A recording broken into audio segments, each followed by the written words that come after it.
and on TuneIn, iHeart, and on Odyssey. Now, from the Signature Bank Studios, this is Chicago's Morning Answer with Dan Proft and Amy Jacobson. Insert Democrat socialist here. Runs the Democratic House floor for 30 plus years running. He's promising this and he's stealing that. Where can you get that kind of money? He's using your house like his own piggy bank. You ought to know by now. You can pay off your house here in Illinois, but you can never keep up with the taxes. Oh, how it's always been the plan to have a taxpayer pay, no doubt. Not a matter of if anymore, but when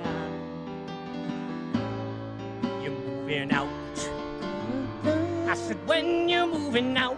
Top of the morning, Dan and Amy. That theme music means it's time for our weekly confab with Ted Dabrowski, President of Wirepoints, wirepoints.org, all things Illinois policy related. In BLM Brandon's first month as mayor of the city of Chicago, some computing by Wirepoints, data gathering. Major crimes up 38% year over year, May 15th to June 11 of this year versus last year. But, of course, you get the standard excuse, well, he inherited the problem. Right, that's what he said. Mm-hmm. I inherited the problem. Right, and we inherited the same policies that produced the problems that you inherited. Yeah. So you're doing the same thing as witnessed by 71 shot and 11 dead this weekend. For more on this, we're pleased to be joined by Ted. Ted, thanks for being with us. Appreciate it. Hey, good morning, Dan. Good morning, Amy. It's pretty sad. I was tracking the ABC 7, who's done the most up-to-date reporting.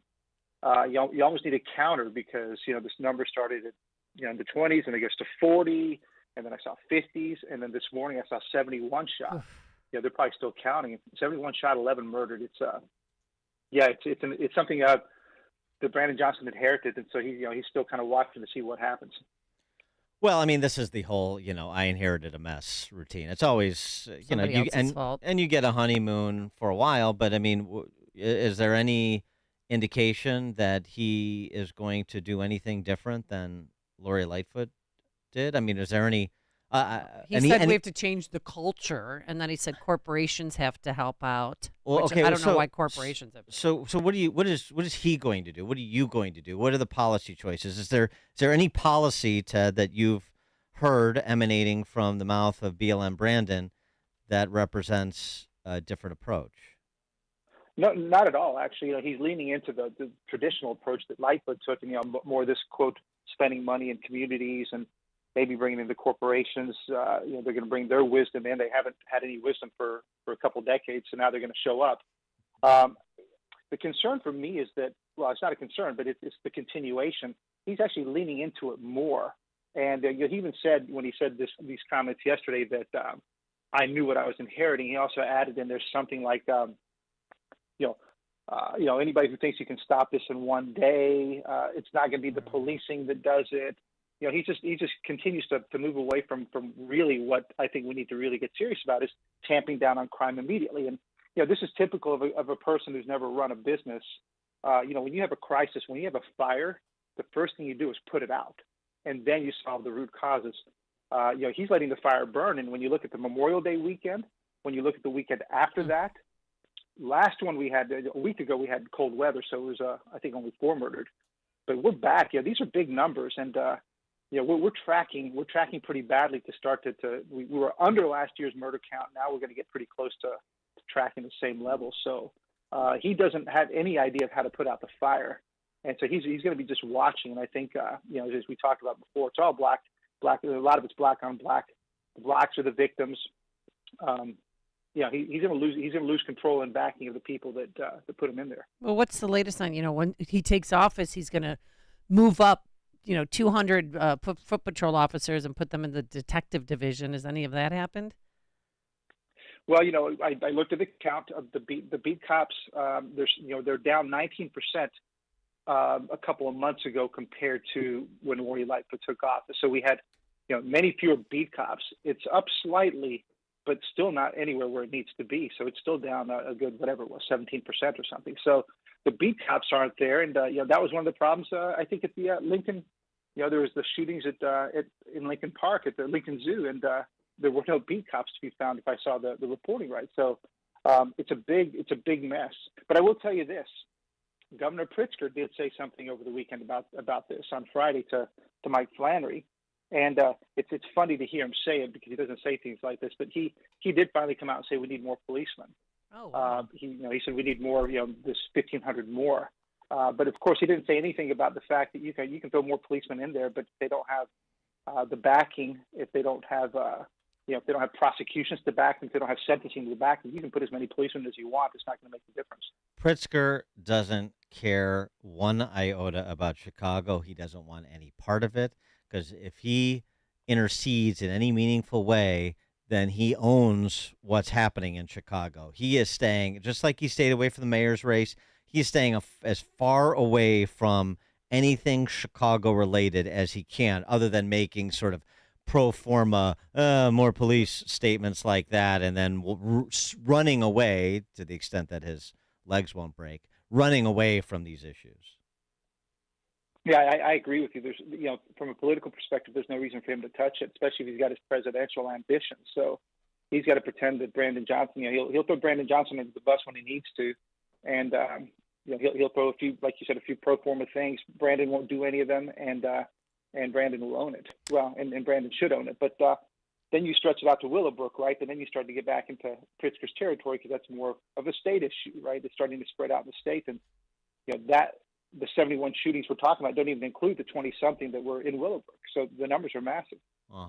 Yeah, and we won't see him airlifted out to Willowbrook and bolted on a podium to address the shooting in Willowbrook, will we? Like you did in Highland Park. No, I a lot of people are throwing out this thing. Well, it's all big cities. I just looked up New York City, and New York City, year to date has 168. Well, this is through June 11th. 168 murders. We have 257, and they're far, far larger than we are in population terms. So we still have about 5 times the murder rate right now this year than New York City. So Chicago is kind of sticking out as a sore thumb for the big cities. Maybe some of the impacts will start to be felt at the professional level in Chicago and Chicagoland. This was interesting.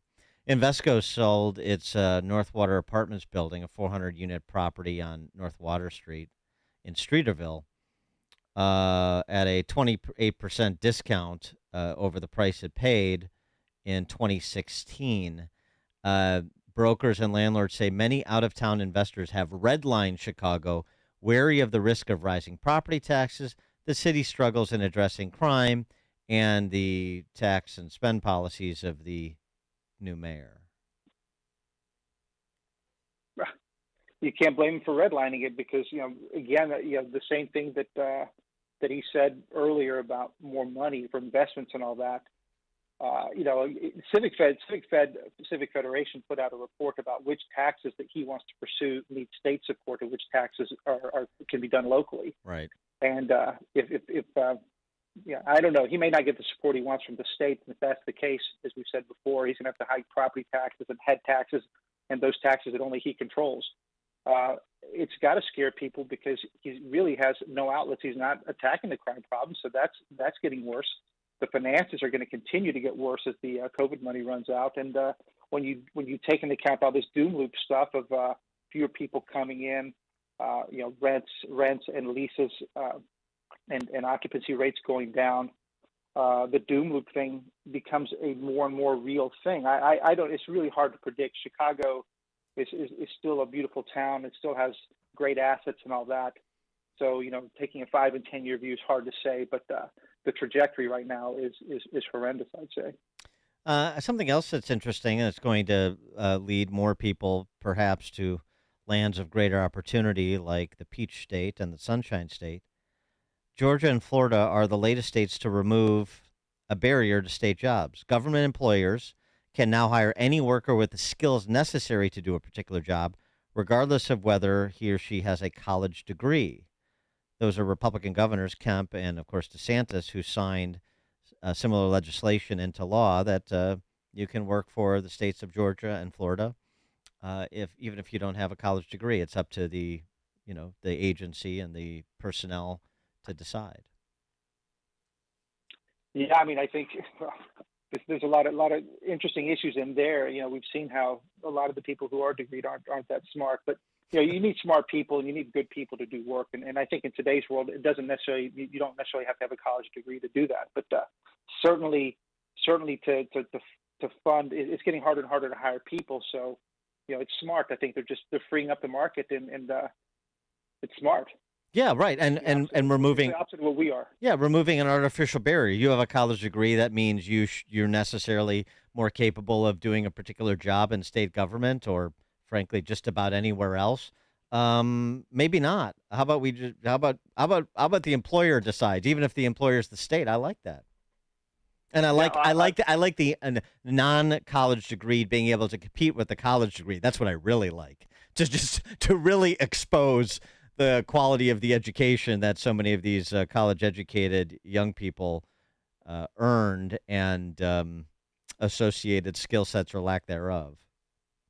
Well, yeah, I mean, you see a lot of these college degrees now that aren't really college degrees. They're, all these different programs, all these different majors that mean absolutely nothing. And I think, and I've seen, I've done a good bit of hiring in my past and then recently, and the kids aren't prepared in the way they used to be, and they certainly don't have the skills, and that's because the universities no longer demand the same anymore. So, yeah, they teach wokeness and how to be, political warriors rather than, stick to the curriculum. Don't you think? We're gonna get to a point. We're gonna get to a point soon where you don't have to have a high school diploma, and we'll still let you compete.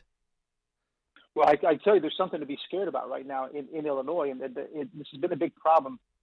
Back in 2017, in K through 12. Rauner signed and is the worst.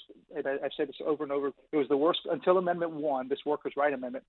The evidence-based funding bill for school education is the worst bill ever signed by Illinois. And what that does is it guarantees money be thrown into education each year, regardless of how well they're doing, regardless of any accountability standards. They quote just keep putting $350 million more into K through 12. Well, now the universities have caught on to that. They say, hey, how come K through 12 gets automatic money? They get like entitlement money. So now the universities are calling for similar type education-based funding for higher ed in Illinois. And if that isn't money poorly spent, I don't know what is. Money poorly spent. That's what we do in Illinois. Ted Dabrowski, President of Wirepoints, wirepoints.org, all things Illinois policy related. Thanks as always, Ted. Thank you, guys. Thank you. And he joined us on our turnkey.pro answer line. Connect with Dan and Amy on the AM 560 The Answer mobile app. Just text the word app to 64636 to download the app today. When you're serious about your concealed carry training and education and are ready to learn from an active police officer with a teaching degree, check out Illinois Concealed Carry Training in Midlothian. You'll learn safe, responsible firearm use, home defense planning, conflict avoidance, situational awareness, and how to remain physically, morally, and financially safe in the event you must use your firearm in self-defense or the defense of another. Weekday and weekend classes available. I'm Sergeant Gary Carr, police firearms trainer and the owner of Illinois Concealed Carry Training. We'll arm you with what really counts: knowledge and training. All concealed carry curriculums are not created equal. This may be the single most important decision you'll ever make for yourself and your loved ones. Choose between 3 and 16-hour classes that are available both weekdays and weekends. We are your one-stop for concealed carry classes, fingerprints, and legal defense plans. Register for a class today and get 10% off class fees with promo code AM560. Visit IllinoisConcealedCarry.com. That's IllinoisConcealedCarry.com. Hi, this is Steve. I'm in Italy, away from my business. But I'm not worried about the office or my absence from it. I'm confident because I've got Turnkey on my side. They've helped me solve several problems for my business, so I can finally relax for a bit while I let the business work. Not only did Turnkey help with my IT problems, their expert team gave me a custom consultation that found additional profit centers in my company. They've helped me focus on a new direction for my business. It's not easy to relax when you own a business, but with our partnership with Turnkey, I feel confident, resolved, and ready to deliver. Now, I'm going to relax, have a Peroni, and depend on the direction Turnkey has helped me embrace. They can help your business too. Visit turnkey.pro to start.